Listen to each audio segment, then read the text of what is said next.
चरोदा में भी। हॉस्पिटल में उपलब्ध सुविधाएं 24 घंटे emergency, ICU, NICU, PICU, ambulance सुविधा उपलब्ध। साथ ही OT, labour room, pathology, POT, एस्ट्रोस्कोपी, बायोस्कोपी, एक्सरे, इको, टीएमटी, कैजुअलिटी, साथ ही सर्व सुविधाओं युक्त प्राइवेट वार्ड उपलब्ध है। जनरल वार्ड, सोनोग्राफी, वेंटिलेटर उपलब्ध है। हमारा पता sunshine multi speciality hospital, IDBI bank के सामने, नॉर्थ वसुंधरा नगर, भिलाई 3, चरोदा।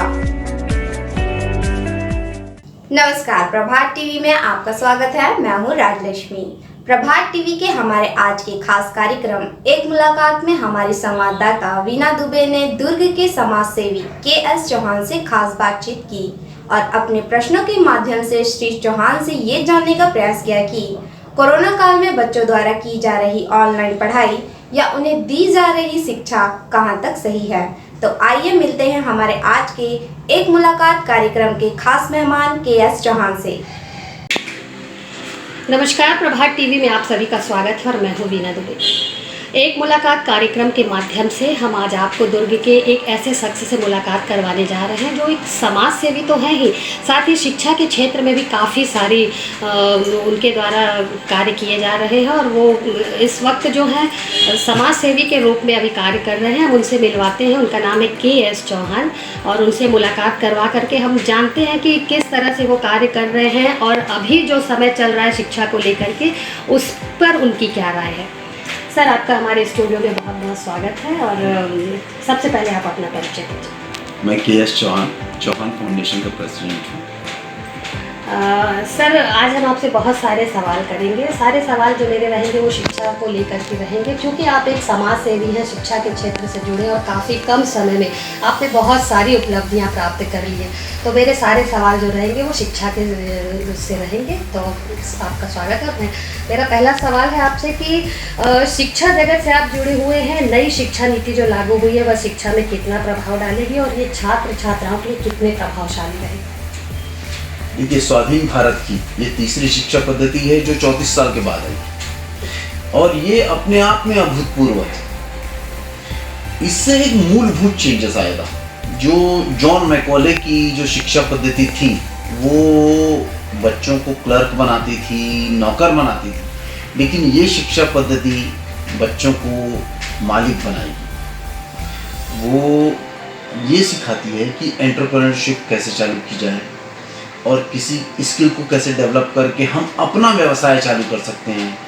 ये इस टाइप की बहुत सारी चीज़ें इस शिक्षा पद्धति पे आई हैं और मैं धन्यवाद देना चाहता हूँ मोदी सरकार जी का, जिन्होंने GDP का 3% से लेकर बढ़ाकर 6% शिक्षा पे खर्च करने का निर्णय लिया है इस नीति के द्वारा। और अभी भारत का जो वर्तमान स्थिति में जो यूनिवर्सिटीज़ हैं वो हमारे विश्व के टॉप 300 में भी नहीं, कोई भी यूनिवर्सिटी।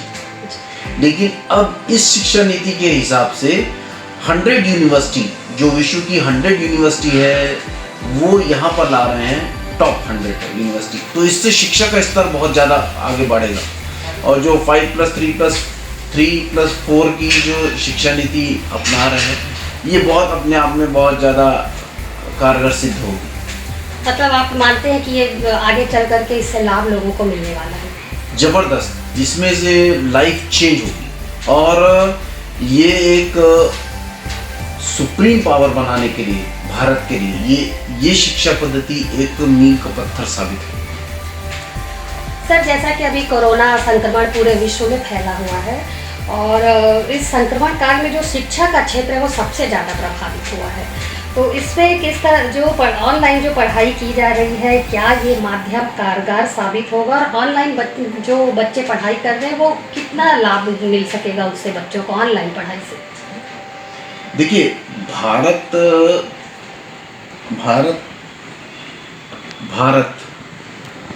अभी ऑनलाइन एजुकेशन के लिए पूर्णतः रेडी नहीं है, क्योंकि 15 करोड़ बच्चे ऐसी जगह में रहते हैं जहाँ पर इंटरनेट फैसिलिटीज़ नहीं है। 18 करोड़ बच्चों के पास गैजेट्स नहीं है, स्मार्टफोन नहीं। तो आज की डेट में हम अगर चाहें कि हम इस साल पूरा ऑनलाइन एजुकेशन करके और हम बच्चे से परीक्षा दिलवा दें तो ये पॉसिबल नहीं है। ये आप लिखवा लीजिए कि आने वाला जो भविष्य है वो ऑनलाइन एजुकेशन का ही होगा, क्योंकि किसी भी चीज़ का शुद्ध रूप उसका सूक्ष्म रूप होता है और पढ़ाई का सूक्ष्म रूप जो है वो ऑनलाइन है। इस वजह से ऑनलाइन एजुकेशन तो आगे आएगी। आज की डेट में हमें ऑफलाइन एजुकेशन स्कूल चालू करने पड़ेंगे, लेकिन राज्य सरकार को और केंद्र सरकार को भी इस क्षेत्र में जल्द से जल्द कदम उठा के और इंटरनेट फैसिलिटीज़ और गैजेट्स दिलवा के और बच्चों को प्रेरित करके कि वो ऑनलाइन एजुकेशन ही चालू कर सकें, इससे अच्छा कोई और दूसरा कोई सिस्टम नहीं हो सकता। एक तो ये किफ़ायती है ना, और दूसरा सुविधाजनक है, और तीसरा ये बहुत ज़्यादा फास्ट है ऑनलाइन एजुकेशन। ऑनलाइन एजुकेशन में मैं बताऊँ आपको कि जो 45 मिनट का पीरियड होता है, जो कंटेंट्स बच्चों को ऑफलाइन एजुकेशन में पढ़ाए जाते हैं 45 मिनट के पीरियड में, वो ऑनलाइन एजुकेशन में सिर्फ 20 से 22 मिनट में ही टीचर्स को उसमें कंप्लीट करना पड़ेगा। मतलब ये ऑनलाइन शिक्षा की जो पद्धति अभी जो अपनाई जा रही है कोरोना काल में, वो कहीं ना कहीं उससे लोगों को लाभ मिलने वाला है, ऐसा आप मानते हैं? निश्चित रूप से, निश्चित रूप से। सर, मेरा आपसे एक और सवाल था कि जैसा कि आप चौहान फाउंडेशन में जो गरीब बच्चों को भी पढ़ा रहे हैं, तो ऐसे जो समय अभी चल रहा है तो इन गरीब बच्चों को की पढ़ाई भी काफ़ी प्रभावित हो रही है इस समय में, तो इसे लेकर आप किस तरह के प्रयास कर रहे हैं, क्या कर रहे हैं? क्योंकि कई गरीब बच्चे जिनके पास मोबाइल भी नहीं है और कई ऐसे क्षेत्र हैं, ग्रामीण क्षेत्र हैं, जहाँ पर इंटरनेट ये सब सारी सुविधाएं भी नहीं, तो उससे आप किस दृष्टि से देखते हैं, कितना लाभ उसमें बच्चों को आपके जहाँ आपके बच्चे पढ़ना चाहिए? एक्चुअली आपको विश्वास नहीं होगा कि हमारे जो बच्चे आते हैं पढ़ने के लिए, उसमें कई लोगों के पास तो मोबाइल ही नहीं है। स्मार्टफोन की तो बहुत दूर की बात है, कई लोगों के पास मोबाइल नहीं है आज की डेट में।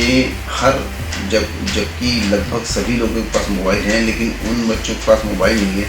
और हमारे जो बच्चे हैं वो अधिकतर सरकारी स्कूलों के, सरकारी स्कूलों के बच्चे, और फिर वो हम ऑनलाइन एजुकेशन कैसे पढ़ाएं? 99% सरकारी स्कूल के बच्चे हैं। तब भी जो बच्चे हमारी क्वेरीज पूछते हैं तो हम व्हाट्सएप के जरिए उनको अपनी क्वेरीज उनको कर देते हैं, पूरी फुलफिल कर देते हैं।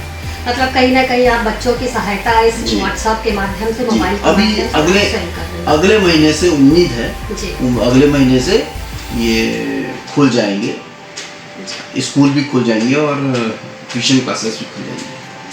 सर, मेरा एक सबसे अहम सवाल आपसे, और बहुत ज़रूरी सवाल जो मैं आपसे अभी करने वाली हूँ, कि निजी स्कूलों की जो फीस बढ़ोतरी पर लगाम लगाने के जो प्रदेश सरकार, भूपेश सरकार ने जो अभी एक फीस विनियमन नीति का जो गठन किया है, तो वो कहाँ तक सही, उसे आप कितना सही मानते हैं? क्या ये आपके हिसाब से सही है? देखिए, अंधेरे को हटाने के लिए अंधेरा हटाया नहीं जाता, उजाला लाया जाता है। भूपेश सरकार ये जो नीति अपना रही है, ये दिग्भ्रमित करने वाली बात है। अभी आप ये बताइए कि इनको इसमें लगाम कसनी चाहिए थी, या वो सब चीज़ें, इंफ्रास्ट्रक्चर, मैनेजमेंट, सिलेबस, टीचर्स, ये अपनी सरकारी स्कूलों में प्रोवाइड करनी चाहिए। या सरकारी स्कूलों में प्रोवाइड करिए, तो वहाँ पर आपको लगाम लगाने की कोई आवश्यकता ही नहीं है। हमारे बच्चे वहाँ पर निजी स्कूल में क्यों जाते हैं? जब ये वाली सुविधाएं नहीं है, इस वजह से तो जाते हैं। अगर ये वाली सुविधाएं मिल जाए तो क्या क्यों जाएंगे? अब आप ही खुद बताइए वीना जी कि ये इनके लिए आसान है कि एक टीम गठित कर दी जाए और ना इसके लिए कुछ व्यवस्था कर दी जाए कि निजी स्कूल की फीस नहीं बढ़ाई जाएगी। ये दिग्भ्रमित करने वाली बातें हैं। इससे ये आसान तरीका लगा इनको कि हम पेरेंट्स के लिए बोल रहे हैं, पेरेंट्स भी खुश हो जाएंगे, लेकिन उनको भी बहुत अच्छे से पता है कि हम अपनी जो कमजोरियां हैं सरकारी स्कूल की जो कमजोरियां हैं उसको बचाने के लिए ये सब चीज़ें की जा रही हैं। मतलब यदि सरकारी स्कूलों में सारी सुविधाएं उपलब्ध करा दी जाए तो पेरेंट्स अब इसलिए अपने बच्चों को सरकारी स्कूल में पढ़ाएंगे। वो सारी सुविधाएं यदि यहाँ सरकारी स्कूलों में उपलब्ध हो जाए। चार ही चीज़ें होती हैं जी, चार ही चीज़ें होती हैं, इंफ्रास्ट्रक्चर, सिलेबस, टीचर्स और मैनेजमेंट। ये चारों ही चीज़ें अगर आप निजी स्कूल के स्तर की आप सरकारी स्कूल में देते हैं तो ये हो जाएगी। बिल्कुल ठीक, बिल्कुल सही सर, आपने बिल्कुल सही जवाब दिया। और मेरा आपसे एक निजी सवाल है, व्यक्तिगत प्रश्न मैं आपसे कर रही हूँ कि आपकी पहचान जो है वो समाज सेवी के रूप में है, क्योंकि राजनीति के क्षेत्र में भी आप सक्रिय रहे हैं, कार्य कर रहे हैं लगातार। तो मैं कहाँ आपकी पहचान मानूँ, उसको हम कहाँ से आपको शुरुआत करें, समाज सेवी के रूप में करें या फिर एक राजनीतिक के रूप में आपको जानें? देखिए, राजनीति जो है वो एक सामाजिक कार्य का हिस्सा है, एक पार्ट जो आप सामाजिक कार्य राजनीति के क्षेत्र में आके बहुत ही प्रभावी ढंग से कर सकते हैं। गांधी जी से किसी ने पूछा था कि आप समाज सेवी हैं या राजनीतिक हैं, तो उन्होंने जवाब दिया था, I am a social worker who do a politics. तो पॉलिटिक्स एक सामाजिक कार्य का ही हिस्सा है, समाज की सेवा करने का एक माध्यम है। हम उसको अलग ढंग से हमें नहीं देखना चाहिए। और कुछ लोगों की वजह से ये राजनीति को लोगों ने एक धारणाएं बना ली है, और ये हमारा कर्तव्य बनता है, आज की नौजवान पीढ़ी का कर्तव्य बनता है कि वो धारणाएं इससे तोड़ें। पहले के ज़माने में हम देखा करते थे कि लोग बोलते थे कि हाँ, मैं सुभाष चंद्र बोस बनना चाहता हूँ, हाँ मैं गांधी बनना चाहता हूँ, हाँ मैं और एक अच्छे नेता बनना चाहता हूँ। तो वो सारी चीज़ें आज की डेट में नहीं दिखती हैं, लेकिन वो हमें बिल्कुल ज़रूरी है कि हम पॉलिटिक्स को एक सामाजिक कार्य के रूप में ही लें। आपसे हमने इतने अच्छे प्रश्नों के जवाब आपने हमको दिए हैं। हमारे दर्शक जो आपका कार्यक्रम देख रहे हैं वो मुझे लगता है कि काफ़ी प्रभावित हुए होंगे आपके जवाब से, और सर आपका बहुत बहुत धन्यवाद। तो ये थे हमारे साथ एक मुलाकात कार्यक्रम में दुर्ग के के.एस. चौहान, जो एक समाज सेवी के रूप में जाने जाते हैं, और हम उनसे ये उम्मीद करते हैं कि आगे भी वो इसी तरह के कार्य करते रहेंगे और समाज के बीच में, लोगों के बीच में आकर के अपनी एक अलग पहचान जिस तरह से अभी उन्होंने बनाई है आगे भी बनाते रहेंगे। प्रभात टीवी के लिए दुर्ग से मैं बीना दुबे। आपका अपना भव्य शोरूम 50 वर्षों से आपकी सेवा में। दिनेश वस्त्र भंडार, एक भाव एक विचार। दिनेश वस्त्र भंडार আমাদের আপন दिनेश वस्त्र भंडार। साडा अपना दिनेश वस्त्र भंडार। कपड्याला संबंधित सर्व रेंज एके भाव एके विचार, एकाच भावात एकाच विचारात, एके को भाव एके को विचार। दिनेश वस्त्र भंडार। नए भव्य शोरूम में उच्च क्वालिटी के कपड़े, सभी वैरायटी, सभी संपूर्ण रेंज के साथ। Exclusive range of saris, lachha, kurti, salwar suit, jeans, T shirts, shirts and all type of varieties. आप पाएंगे सभी प्रांतों के वैवाहिक कलेक्शन पसंद के कपड़ों के साथ। Exclusive range of bed cover, sofa cover, pillow cover, matures, cotton cloth और शूटिंग एंड शर्टिंग। जिंदगी में आने से लेकर जाने तक का सारा सामान एक ही छत के नीचे। दिनेश वस्त्र भंडार, Jawahar market, power house, Bhilai. Shraddha Montessori English medium higher secondary school, class nursery से 12वीं तक। ट्रेंड और अनुभवी फैकल्टी, सुसज्जित computer lab, science lab, physics lab और बायोलॉजी लैब। बच्चों के सर्वांगीण विकास हेतु इंडोर और आउटडोर गेम, कल्चर एक्टिविटीज, आधुनिक शिक्षा, सीसीटीवी कैमरे से निगरानी, छत्तीसगढ़ बोर्ड सहित राष्ट्र स्तरीय खेलों में उत्कृष्ट परिणाम, छात्र छात्राओं को सरकार द्वारा छात्रवृत्ति सहित अन्य सुविधाएं, कमजोर बच्चों के लिए स्पेशल काउंसलिंग, बच्चों के बेहतर भविष्य के लिए कक्षा नर्सरी से 12वीं तक, 11th और 12th में maths, bio maths, commerce, arts, biology सहित सभी विषयों में प्रवेश प्रारंभ है। Shraddha Montessori English medium higher secondary school, zone 2, sector 11, Khursipar, Bhilai. Phone number 9826477352।